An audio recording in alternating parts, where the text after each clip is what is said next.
ばいいんだ。ずっと唇を噛みしめた、そんな時同じ目をした君に出会ったんだ。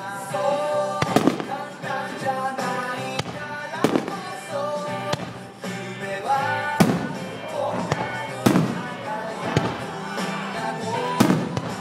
そうあの日の君の言葉、今でも胸に抱きしめてるよ。あと一つの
皆さんいかがでしたか。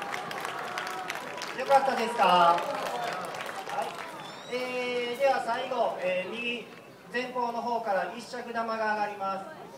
この一尺玉、東日本大震災の方に向けて関西から元気を送りたいと思いますので、皆さん申し訳ないですが元気いっぱいカウントダウンの方一緒にお願いいたします。皆さん準備はよろしいですか。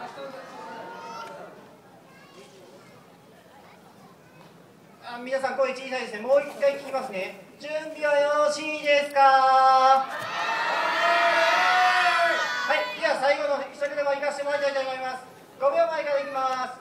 5、4、3、2、1、ゴー。